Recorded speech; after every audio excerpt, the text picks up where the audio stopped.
যাই আমি স্কুলে রেজাল্ট আনতে বলে মা, জানি না পাবো কত, জানে শ্যামামা জানি না পাবো কত, জানি শ্যামামা। বই খাতা না খুলে যাই আমি স্কুলে, বই খাতা না খুলে যাই আমি স্কুলে, রেজাল্ট আনতে বলে মা, জানি না পাবো কত, জানে শ্যামামা জানি না পাবো কত, জানে শ্যামা। দাদা আমি তোমাদের বলছি, জমিদার হওয়াটা কোনো ব্যাপার নয়। দেখবে সকালে ঘুম, বেলা 10টা পর্যন্ত ঘুমাবে, পাড়ার সবাই বলবে ওই জমিদারের বাচ্চা সবে উঠলো। তাহলে জমিদার হওয়াটা কোনো ব্যাপার নয়। আজকের মাধ্যমিকের রেজাল্ট, আমি তো বেলা 10টা পর্যন্ত ঘুমাচ্ছি, আমার মা এক বালতি জল এনে আর বিনা যাই ঢেলতে, আমি কে কে কে কে কে কে কে, মা বলে এই জমিদারের বাচ্চা বেলা 10টা বাজে হুঁশ আছে, আজকের তো মাধ্যমিকের রেজাল্ট, তুমি রেজাল্ট আনতে যাবে না? দাদা এই নতুন জামা প্যান্ট পরে এখন স্কুলে যাচ্ছি রেজাল্টটা আনতে। দাদা এই 2 বছর লকডাউন চলতেছিল, বন্ধু বান্ধবদের সঙ্গে পড়ে পড়াশোনা তো মোটেই করেনি, মদ গাঁজা বিড়ি পৃথিবীর যত রকম নেশা সব নেশা করা ধরেছি। শুধু কি তাই, আর 24 ঘন্টা খালি ফ্রি ফায়ার খেলতেছি। তা দাদা পড়াশোনা না করলে কি হবে, টেনশন তো হচ্ছে। স্কুলে যাওয়ার আগে এই বট গাছের গোড়ায় একটু বসবো, বসে একটু নেশা করে তবে আমি স্কুলে যাব। দেখি তো বাবা কি এনেছি, বাবা সিগারেট এনেছি, কিন্তু আগুন তো আনিনি। যাবার হোক, এই রাস্তাতে যে যাবে তার কাছ থেকে আগুন চেয়ে বিড়িটা আমি খাবো। চলতে চলতে চলতে চলতে तेरे बिना जी याद रखना, मेरे अलविदा न कहना, मेरे अलविदा न कहना, मेरे अलविदा न कहना, मेरे अलविदा न कहना। চলতে গেলে হোঁচড় খেতে হবে, আর সংসার করতে গেলে গন্ডগোল একটা হবেই। তবে আমার সংসারে সব জমিদারের বাচ্চা মাছ মাংস ছাড়া ওদের মুখে রচে না। এখন লকডাউনের বাজার, এইটা একটু মৌরলা বলে 150 টাকা কিলো, আর মেথা চিংড়ি খেয়ে খেয়ে গাল পুরো তো ব্যথা। আবার বিকেলের হাট সকালে বয়েছে, কিছু থলথলে মাছ নেবো আর বাড়ি ফিরে যাব। আচ্ছা এই বয়স্ক লোকের কাছ থেকে আগুন চেয়ে বিড়িটা খা কি ঠিক হবে? কিন্তু নেশা তো আমার চড়ে যাচ্ছে। যাবার বলে কাকু কাকু ও কাকু কাকু ও কাকু, আমি আমি আমি হ্যাঁ কাকু কাকু কি হয়েছে? বলছিলাম কাকু তোমার কাছে একটু আগুন হবে? আগুন নিয়ে তুই কি করবি? বিড়ি খাবো, বিড়ি। তুই এই বয়সে বিড়ি খাস? জানো কাকু, ওই বিড়ি খাই বলে 2টো ভাত পান্তা খেতে পারি, আর পায়খানা গেলে বিড়ি না খেলে মোটে পায়খানা হতে চাইবে না। আর যেদিন পায়খানা খুব টেনে যাবে সেদিন 3-4টা করে বিড়ি লাগবে। রাইট, কথাটা রাইট। আমারও যখন নিচের মতন হয়ে যেত আমিও 3-4টে করে টেনে ফেলে দিতাম। তবে তুই যে বিড়ি খাস তোর বাবা মা দেখে না? তাই বাবা মার সামনে খাই, বাবা মার আড়ালে খাই। তো তুই যদি আমার বাচ্চা হতিস একা চড়ে চৌবাচ্চাই ফেলে চুবি মারতি। তুই কি আমার জন্ম দিয়েছো? তবে হ্যাঁ, পরের ছেলে পরমানন্দ, যতই জমের গর্তে যাই ততই আনন্দ। নে ভাই নে। হ্যাঁ দে দাদা দে দে, তুই গেলা গেল একটু দে তো। ইরি বাবা, কাকে পরের ছেলে বলছি? এ শুয়ার বাচ্চা তো আমার ছাবাল। বলো কাকু তুই একটা বিড়ি খাবে? তোর বাপকে দে শুয়ার বাচ্চা। আর বাবা বাড়ি আছে, এখানে থাকলে দিতাম। এক্ষুনি লোক যদি দেখে যে বাপের কাছ থেকে আগুন চেয়ে ছেলে বিড়ি খাচ্ছে, মান সম্মান থাকবে নো থাকবে। তবে ওর মা খালি বলে আমার বেটা কোনোদিন ধূমপান করে না। তবে আমি ঘরে যাই ওর মার। বলে ও কাকু কাকু এই ম্যাচিসটা নেবে না? বাইকে দে। ও কাকু কাকু ম্যাচিসটা নেবে না? আরে বাইকে দে। কি হলো, লোকটা এত রেগে চলে গেল কেন? কাকুকে কাকুর বাড়ি ভাত খাবে, আমি কি আমার বাড়ি ভাত খাবো? তখন কাকু ম্যাচটা দিয়ে আমার উপকার করছে। স্কুলে গিয়ে তো কি রেজাল্ট হবে জানি, তখন আবার বিড়ি টিড়ি খালে এই আগুনটা কাজে লেগে যাবে। আর 7 দিন হলো লেখাপড়া মোটে করিনি, খালি ঠাকুর ঘরে গিয়ে বসে আছি যে ঠাকুর কোন রকম ওগড়ে দোগড়ে স্লিপ খাইয়ে কোনো পাসটা আমার করিয়ে দাও। জানি না পাবো কত, জানে শ্যামামা জানি না পাবো কত, জানে শ্যামামা।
হে ঠাকুর, আমার 70 আজকে রেজাল্ট, ও যেন পাশ করতে পারে, আর পাশ করে যেন 10 জনের একজন হয়।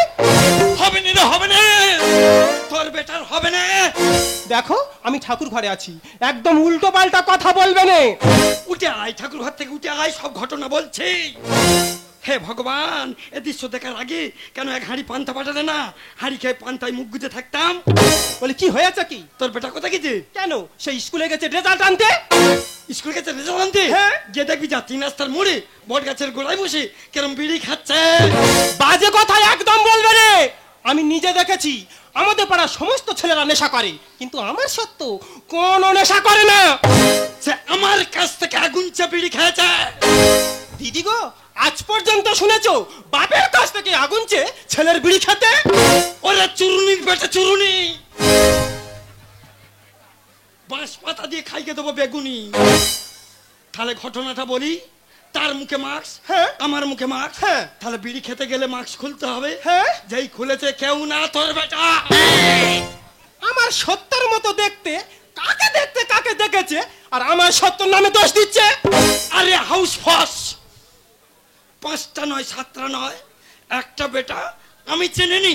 বাড়িটা কই রে? ওই দা বাড়ি কই দাও কেন? ওই দা লাগবে তো। ওই দা মা, বাবা, মা, বাবা, ও মা, আজ তো পরীক্ষায় ফার্স্ট হয়েছি। তুই ফার্স্ট হয়েছি বাবা? শুধু কি ফার্স্ট মা, দক্ষিণ চব্বিশ জেলার মধ্যে ফার্স্ট হয়েছি। মিথ্যে কথা বিশ্বাস করি না। বিশ্বাস না হয় তাহলে মার্কশিটটা দেখো। দেখছো? আমরা দুজনে মিলে মুখ্য সূক্ষ্ম মানুষ বলে আমাদেরকে মারফিস দেখাচ্ছে। তা ভিজে এনে দে পড়ি। তা ছিঁড়ে নে পড়ো। ওমাল রাখ, হ্যাঁ? ওমাল রাখ। এই, সেই ব্যাপারটা কি জিজ্ঞেস করছো? হ্যাঁ রে সত্য, মা, তুই নাকি তোর বাপের কাছ থেকে আগুন চেয়ে বিড়ি খেয়েছিস? বিড়ি কেরম দেখতে মা? বিড়ি লম্বা মতো না গোল মতো না ডাবরা মতো? ভাই মা, বিড়ি চিনিনি তো উদয় দিচ্ছে। শোনো শোনো, কান খুলে শোনো, বিড়ি লম্বা হয় না গোল হয় সেটাই সত্য জানে নে। এই ভুটি দিবে, ঠিক করে লক্ষ্য করে দেখ।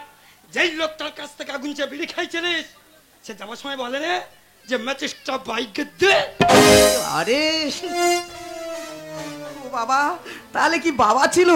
বাবার মুখে মাস্ক, আমার মুখে মাস্ক, আমি তো চিনতে পারিনি। এক্ষুনি যদি সত্যি কথা বলি, বাবা তো মেরে মেরে ফেলে দেবে। যে কোনো ভাবে হুড়িয়ে দিয়ে বেরিয়ে যেতে হবে। বিশ্বাস করো মা, মা কালীর দিব্যি, মা শীতলার দিব্যি, মা মনসার দিব্যি। বিশ্বাস না হয় আমি বাবার মাথা ছুঁয়ে দিব্যি খাচ্ছি।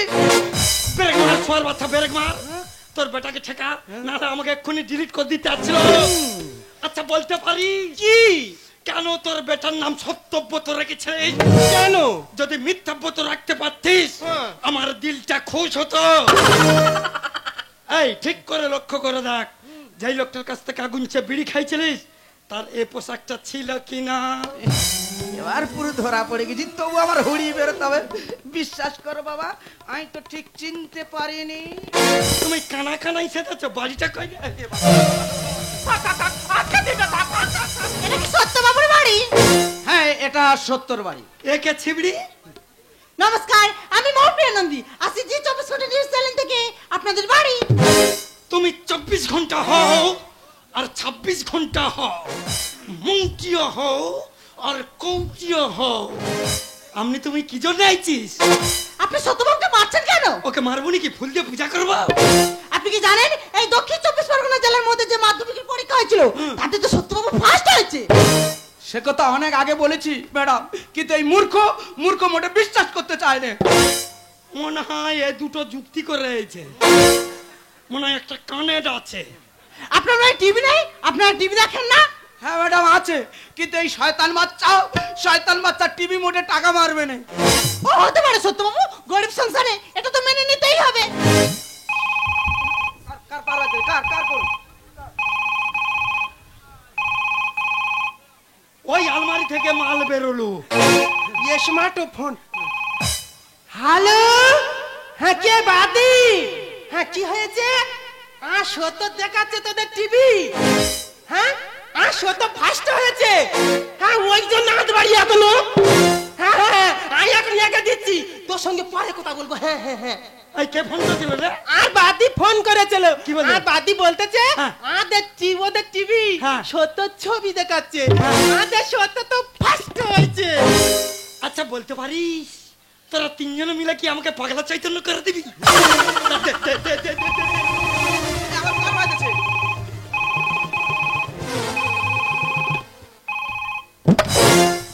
কে রে শালা? ও মেজো শালা। হ্যাঁ কি হয়েছে? হ্যালো, হ্যাঁ সত্য টিভির পিছনে দেখাচ্ছে। হ্যালো, শালা ভলিউমটাকে কদিন সারালু আবার ডিস্টার্ব। হ্যালো, হ্যাঁ লোকের উপর লঘুটি মরেছি। আচ্ছা, আর হলে তোর ভাগনা হয়েছে, আমার আর কি। তোর ভাগনা ফার্স্ট হয়েছে, তোরা আনন্দ কর। রাখ রাখ রাখ রাখ রাখ রাখ। ও তোর মেজো ভাই মেজো কুরুন্ডি ফোন করে বলতেছে তোর বেটা নাকি ফার্স্ট হয়েছে। আপনারা দেখছি জি 24 ঘন্টা নিউজ চ্যানেলের সঙ্গে আমি মৌপিয়া নন্দী। আমরা এই মুহূর্তে সত্যবাবুকে কিছু প্রশ্ন জিজ্ঞেস করব। আচ্ছা সত্যবাবু বলুন তো, আপনি যে এই দক্ষিণ 24 পরগনা জেলার মধ্যে ফার্স্ট হয়েছেন, এর পেছনে কার বেশি অবদান? ম্যাডাম, যার অবদান সে হলো করোনা ভাইরাস। করোনা ভাইরাস কিভাবে সম্ভব সত্যবাবু? ম্যাডাম, এই 2 বছর লকডাউন চলছে। লকডাউনে চলার ফলে কি হচ্ছে, অনলাইনে পরীক্ষা হচ্ছে। আর অনলাইনে যদি না পরীক্ষা হতো তাহলে লিখে পরীক্ষা দিতে হতো। আর লিখে পরীক্ষা দিলে আমি কেন, আম্মা আর বাবা আর ঠাকুরদা আর যদি 14 গোষ্ঠী মিলে যদি পরীক্ষা দিতাম, আমাকে কেউ পাস করাতে পারতো না, পারতো না, পারতো না। বাহ, অসাধারণ, ব্রিলিয়ান্ট স্টুডেন্ট। আচ্ছা সত্যবাবু বলুন তো, আপনি 24 ঘন্টায় ক ঘন্টা লেখাপড়া করতেন? ম্যাডাম বলুন, বিদ্যাসাগর কেন হয়েছিলেন? তিনি ল্যাম্প পোস্টের আলোয় পড়েছিলেন বলেন তিনি বিদ্যাসাগর হয়েছিলেন। কিন্তু জানেন ম্যাডাম, আমি বিদ্যার মহাসাগর হয়ে যেতে পারতাম। কিন্তু ম্যাডাম কাঁদনি বাবা, তোর কান্না দেখলে আর হাওয়া করে কান্না পায়। চুপ কর বাবা, চুপ কর। ওই দিদিমণি তো যা যা প্রশ্ন করে তুই সব উত্তর দে বাবা। চুপ কর বাবা, চুপ কর। আমি কাঁদবো নি, তাহলে আমি ভালোভাবে বলবো। জানেন ম্যাডাম, আমাদের বাড়ি টিভি আছে, এসি আছে, ফ্রিজ আছে, কিন্তু কারেন্ট নাই। আমাদের বাড়ির পাশে ক্লাব আছে, ক্লাবেও কারেন্ট নাই। আমি বই ডাক্তার নিয়ে ওই ক্লাবে চলে যেতাম। আর ক্লাবে কারেন্ট নেই বলে বন্ধু বান্ধবরা একসঙ্গে বিড়ি সিগারেট জ্বালতো। আর বিড়ি সিগারেট আলোয় পড়ে আজ আমি ফার্স্ট। বাহ, অসাধারণ, ব্রিলিয়ান্ট স্টুডেন্ট। হবে না ম্যাডাম, এ কার বেটা? আমার বেটা, আমার বেটা, আমার বেটা। আপনারা দেখছেন জি 24 ঘন্টা নিউজ চ্যানেলের সঙ্গে আমি মৌপিয়া নন্দী। আমরা সত্যবাবুকে আরো কিছু প্রশ্ন জিজ্ঞেস করব। আচ্ছা সত্যবাবু, কাইন্ডলি একটু বলবেন আপনার এই মার্কশিটে কোন কোন বিষয় কত কত পেয়েছেন? কি করে এই যে সত্যবাবু বগের মতো লাফিয়ে চলে গেলেন। দাদা আমি কি করে বলবো, কারণ এবিসিডি পড়তে পারিনি বলে স্কুলে হেডমাস্টার একদিন 3 ঘন্টা হাই বেঞ্চে দাঁড় করে রেখেছিল। আর মার্কশিটে সব ইংরেজিতে গেলে আমি কি করে বলি বলো তো কোন বিষয়ে কত পেয়েছি? যে কোনো ভাবে ম্যাডামের কাছ থেকে আমার হুড়িয়ে বেরোতে হবে। বলুন ম্যাডাম, মার্কশিটে কি ভাষা লেখা আছে? কেন ইংলিশে লেখা আছে? যে ইংরেজ আমাদের 200 বছর শাসন করেছিল, যে ইংরেজ আমাদের মহান মহান ব্যক্তিদের ফাঁসি দিয়েছিল, সেই ইংরেজি ভাষা আমি কেন পড়বো ম্যাডাম? ওই ইংরেজি ভাষাকে আমি ঘৃণা করি, ঘৃণা করি, ঘৃণা করি। সত্যবাবু, আপনারা তো ভাবতে পারছেন না, আপনি যখন জীবনের শেষ ঠিকানায় পৌঁছে যাবেন, ভারতবর্ষের সমস্ত মিডিয়ায় এসে আপনার মাথাটাকে ফাটাবে। কেন ম্যাডাম, কেন? ভয় পাবেন না সত্যবাবু, পরীক্ষা করার জন্য। হবে না ম্যাডাম, ই কার বেটা? আমার বেটা, আমার বেটা, আমার বেটা। চুপ করো, এতক্ষণ তো বলছিল তোর বেটা। আর যেই শুনেছ সত্য আমার ফার্স্ট হয়েছে, অমনি মতের কেড়া গাছের হুনুমানের মতো লাফিয়ে লাফিয়ে বলছো আমার বেটা, আমার বেটা, আমার বেটা। দিদি গো, তাহলে একটা গল্প বলি। যখন কোনো গর্ভবতী মহিলা হসপিটালে ভর্তি হয় বাচ্চা হবার জন্য, আর বাচ্চা হবার পর তার বাড়ির সবাই মিলে দেখতে যাবে, তার ঠাকুরদা গিয়ে বলবে দাদু ভাইয়ের মুখটা পুরো আমার মতো হয়েছে। তার বাবা গিয়ে বলবে ছেলেটা পুরো আমার মতো হয়েছে। তার ঠাকুমা গিয়ে বলবে দাদু ভাইয়ের চোখ দুটো পুরো আমার মতো হয়েছে। আর ওই ছেলে বড় হয়ে যখন কোনো অন্যায় করবে রে দিদি, বাড়ি শুদ্ধ লোক কেউ আর দোষ নেবে নে, সবাই মিলে বলবে জানোয়ারটা কার মতো হয়েছে বল দিনি। আপনারা দেখছেন জি 24 ঘন্টা নিউজ চ্যানেলের সঙ্গে আমি মৌপিয়া নন্দী। আমরা সত্যবাবুকে আর একটা লাস্ট প্রশ্ন জিজ্ঞেস করবো। আচ্ছা সত্যবাবু, এই 2 বছর লকডাউনে যে স্কুল কলেজ বন্ধ ছিল, লেখাপড়া বাদে নাচ গান আবৃত্তি আপনি আর কি কি শিখেছেন? শুধু ম্যাডাম 2 বছরই একটা জিনিস শিখেছি। কি শিখেছেন? তোর কোন কোন জায়গায় ব্যথারে বান্ধবী ললিতা, ও তোর কোন কোন জায়গায় ব্যথারে বান্ধবী ললিতা। কাদির হইয়া উদাস বইয়া, কাদির হইয়া উদাস বইয়া ধুলাইয়া মা করে বান্ধবী ললিতা। ও তোর কোন কোন জায়গায় ব্যথারে বান্ধবী ললিতা, কোন কোন জায়গায় ব্যথারে বান্ধবী ললিতা, কোন কোন জায়গায় ব্যথারে বান্ধবী ললিতা। বাহ, সত্যবাবু আপনার গানের গুলা খুব সুন্দর, চমৎকার। কিন্তু সত্যবাবু একটা কথা আমি কিছুতেই বুঝতে পারছি না, এই যে গানের ভেদে উ উ এটা কি সত্যবাবু? ম্যাডাম আমি গান গাইছি, কেউ মিউজিশিয়ানরা মিউজিক বাজাচ্ছে না, তাই নিজে গাইছি, নিজের মুখে মিউজিকটা করে দিলাম। বাহ, অসাধারণ, ব্রিলিয়ান্ট স্টুডেন্ট। হবে না ম্যাডাম, ये কার বেটা? আমার বেটা, আমার বেটা, আমার বেটা। আপনারা দেখছেন জি 24 নিউজ চ্যানেলের সঙ্গে আমি মৌপ্রিয়া নন্দী। সত্যবাবুকে আমাদের প্রশ্ন করা শেষ, এবারে আমরা চলে যাব সরাসরি সত্যবাবুর বাবা মার কাছে। আচ্ছা মেসোমশাই, ও মেসোমশাই, সত্যবাবু যে এই দক্ষিণ 24 পরগনা জেলার মধ্যে ফার্স্ট হয়েছেন, এ বিষয়ে যদি আপনি কিছু বলতেন। হ্যান্ডেল ফ্যান্ডেল ছোড়া, একা লাথি মেরে দুমড়ে দেবো এখান ঢুকায়, একেবারে নেতে মুন্ডু আমি এই করে দেবো। ওই বাজে কথা বলে আমি সময় নষ্ট করতে চাই না, ব্যাক গিয়ার মেরে ওই বুড়ি সঙ্গিনীর কাছে যা। ভারী হেকা তো বড়। আচ্ছা মাসিমা, মেসোমশাইটা কিছু বলতেই চাইছে না, আপনি যদি কিছু বলতেন। আর কি বলবো, আর কি বলবো, ও দিদিমণি টিভিতে যাচ্ছে, সরাসরি লাইভ হচ্ছে। ও মা আই মুখ ধুইনি, দাঁত মাজনি, আর পায়ে আলতানি, আর আই তো ভেবেছিলাম আজ সত্য ফেল করবে, ও যে কিভাবে ফার্স্ট হয়ে গেল আই জানিনি বাবা। আই কিছু বলতে পারি, আই কিছু বলতে আপনারা দেখতেই পেলেন মাসিমাও কিছু বলতে চাইছে না। মেসোমশাই আপনি কিছু বলুন। গর্বে ভরে যাইব, কপালে সইবে কি আর সুর, আমার আশা সফল, ছেলে রেখেছে বংশের মুখ। মেসোমশাই গর্বে ভরে যাইব, কপালে সইবে কি আর সুর, আমার আশা সফল, ছেলে রেখেছে বংশের মুখ। গর্বে ভরে যাইব, গর্বে ভরে যায়। আচ্ছা মাসিমা, মেসোমশাই তো গর্বে মুখ ভরে যাচ্ছে, আপনার কেমন লাগছে? ছেলে আমার ফার্স্ট হবে জীবনে ভাবিনি, ও মা সারপ্রাইজ দেব বলে বই খুলে দেখিনি। এ কি সত্যবাবু, সারপ্রাইজ দেবেন মানেটা কি? ম্যাডাম সব ছাত্রদের কি করে, বই পড়ে তারা ফার্স্ট হয়, আমি বই না পড়েও পাস। ট্যালেন্ট ছিল বলে ঘোটালে মিরাকেল। নেটের টাকার জন্য বেচে দিলাম সাইকেল। সত্যবাবু আপনার সাথে সাইকেলটা আপনি বেচে দিলেন? কেন দেবে না ম্যাডাম, আমার বাবা খুব কৃপণ, আর মোবাইলের টাকা মেরে দিত না, তাই দিদিদের সবুজ সাথী সাইকেল দিয়েছে, সেটা বিক্রি করে তো মোবাইলে নেটের টাকা মেরেছি। ছেলে আমার ফার্স্ট হবে জীবনে ভাবিনি, সারপ্রাইজ দেব বলে বই খুলে দেখিনি। ট্যালেন্ট ছিল বলে ঘোটালে মিরাকেল। নেটের টাকার জন্য বেচে দিলাম সাইকেল। ছেলেকে কত দিয়েছি, গর্বে ভরে যাইব, গর্বে ভরে যায়। আচ্ছা মেসোমশাই, আচ্ছা মাসিমা, সত্যবাবু যে এই দক্ষিণ 24 পরগনা জেলার মধ্যে ফার্স্ট হয়েছে, ওনাকে বড় করে আপনারা কি করাতে চান? ছেলেকে বড় করে করবো আমি ডাক্তার। বেকার চিন্তাধারা, হব ফিফারের মাস্টার। সত্যবাবু ভারতবর্ষে এত ধরনের কাজ থাকতে আপনি কেন ফ্রি ফায়ারের মাস্টার হবেন? ম্যাডাম একটা মাস্টার মাস গেলে কত টাকা ইনকাম করে? 50, 60, 70 হাজার। একটা ডাক্তার কত টাকা ইনকাম করে? 1 লাখ, 1.5 লাখ, 2 লাখ। কিন্তু একটা ফিফার ইউটিউবার হলে ওই আরজু ভাইয়ের মতো মাস গেলে কোটি কোটি টাকা ইনকাম। মাস্টার হয়ে খোকা করবে স্কুলে চাকরি। ও মা ভালো স্টুডেন্ট হলে খেতে হবে বিড়ি। আরে খোকা তুই বিড়ি খাস? ও মা আমি বিড়ি খাবো কেন? সিনিয়ররা সব সময় বলে ভালো ছাত্র হতে গেলে নেশা ভান করতে হয়, বিড়ি খেতে হয়। আমি কি খাই?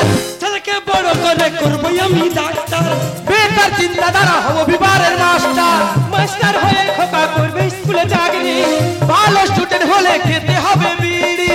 জয় সন্তানের সুখে গর্বে ভরে যাইব কপালে সইবে কি আর আমার আশা সফল ছেলে রেখেছে বংশের মূল গর্বে ভরে যায় গর্বে ভরে যায় বলি এই যে তুমি বাজার থেকে একটু মিষ্টি নিয়ে এসো আজকের এই দিদিমণিকে মিষ্টি মুখ না করে কিছুতেই ছাড়বো না দিদিমণিকে সিঙ্গেল খাওয়াবো না নন্দকুমারে যাবো বস্তা চারেক মিষ্টি নিয়ে আসবো এখানে ফেলে দেবো যে যার মতন কেড়ে কামড়ে খেয়ে চলে যাবে এই এটা কি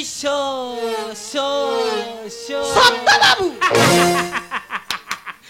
সত্তর বাড়ি একে গুবলেট মাল ও বাবা ইন স্কুলে ঘন্টা দেয় সত্য ঘন্টা এখানে ও আচ্ছা বুঝেছি সত্যবাবু ফার্স্ট হয়েছেন তাই আপনি স্কুলের তরফ থেকে এসেছেন মিষ্টি খাওয়াতে তোর মিষ্টির গু গু গু গুলি মারি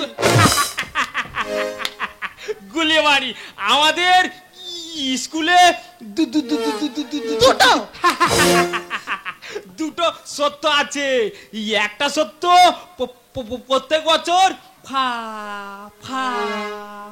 ফার্স্ট হয় ফার্স্ট হয় আর ইয়ে সত্য প্রত্যেক বছর লাস্ট হয় তার মার্কশিট এর কাছে চলে এসেছে এর মার্কশিট তার কাছে চলে গেছে হেডমাস্টার বলেছে মার্কশিট নিয়ে যেতে দে মার্কশিট দে দে দে মার্কশিট দে তুই চোদ্দ পুরুষ 14 পুরুষে পাস করতে পারবি নি বট গাছের নিচে বিড়ি খা স্যার যাবেন না স্যার একটা কথা শুনুন স্যার স্যার যাবেন না যা চলে গেল আপনারা দেখতে জি 24 ঘন্টা নিউজ চ্যানেলের সঙ্গে আমি মমতা নন্দী এই মুহূর্তে সবথেকে বড় ব্রেকিং নিউজ এতক্ষণ আপনারা যা দেখছিলেন যা শুনছিলেন সম্পূর্ণ মিথ্যে কারণ এই সত্যবাবু ফেল করে তাই আমরা এখন চলে যাব সত্যবাবুর মনের ফিলিংসটা জেনে নিতে আচ্ছা সত্যবাবু এখন আপনার মনে কেমন ফিলিংস হচ্ছে ওই তো তোদলা তবলাবাজিতে চলে গেল তবলা বাজাতে গেল মানে কেন 2 ঘন্টা বাদে আসতে পারলো নি এখন তো লাইভ হচ্ছে সত্যি কথাটা বলার কোনো দরকার ছিল আচ্ছা ম্যাডাম আমাকে অপমান করতে আপনার খুব ভালো লাগছে না আমি যে মেয়েটার ভালোবাসতাম সে যখন টিভি দেখছিল আমি ফার্স্ট হয়েছি সেও আনন্দ করতেছিল আমার সে ভালোবাসা করবে এখন যদি শোনে আমি ফেল করেছি সে আর সঙ্গে ভালোবাসা করবে আর এটা কেন ধরেছে আপনারা দেখতেই পাচ্ছেন সত্যবাবু কিছুতেই মুখ খুলতে চাইছেন না কারণ উনি একটু লেজে গোবরে হয়ে গেছেন আপনারা দেখতে জি 24 ঘন্টা নিউজ চ্যানেলের সঙ্গে আমি মমতা নন্দী আপনারা দেখতে থাকুন শুনতে থাকুন আমরা এখন চলে যাব যে সত্যবাবু ফার্স্ট হয়েছে সেই সত্যবাবুর বাড়ি কাঠবেড়ালির বাচ্চা একটা কায়দার মার মারবে বলেছিল মাল ফলসু খেয়ে গেছি বললাম তোর বেটা পাস করতে পারবে না চুপ করো এতক্ষণ তো নিজে খুব ভালো করে বড় বড় কথা বলছিলে আমার বেটা আর যেই শুনেছে সত্য আমার ফেল করেছে অমনি মাত্র তোর বেটা আরে শর্মা যে ছেলেটা তার অধিকাংশ মূল্যবান সময় বাজে বন্ধুদের সঙ্গে আড্ডায় অতিবাহিত করে বই খাতা জীবনে খোলে না বিভার মন দেয় সে আর যাই করুক জীবনে পাস করতে পারে না জীবনে পাস করতে পারে না জীবনে পাস করতে পারে না দেখেছো মা বাবার এই কিটিং কিটিং কিটিং কথা না গো আমার আর একদম ভালো লাগে না এরকম করলে কিন্তু আমি বাড়িতে থাকবো না চিরদিনের মতন এই বাড়ি ছেড়ে আমি চলে যাব সত্য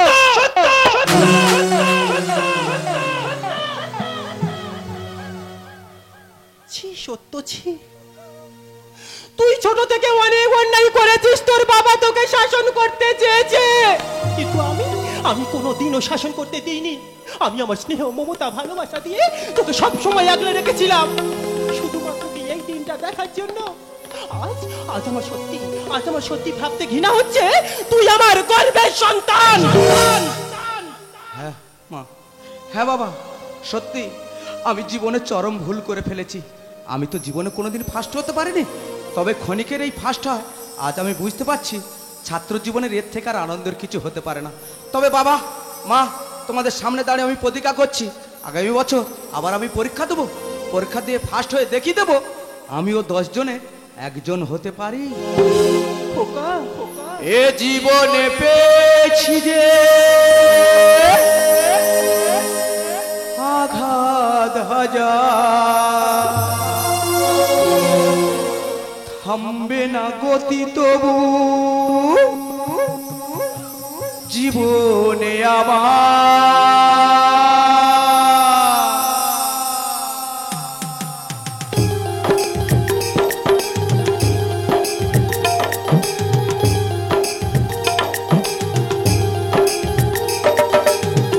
এ জীবনে পেয়েছি যে আঘাত হাজার, থামবে না গতি তবু জীবনে চলা। রাত্রির শেষে দেখি এখনো আঘাত, আলোর নিশানায় আমি খুঁজবার বার। রাত্রির শেষে দেখি এখনো আঘাত, আলোর নিশানায় আমি খুঁজবারে বার।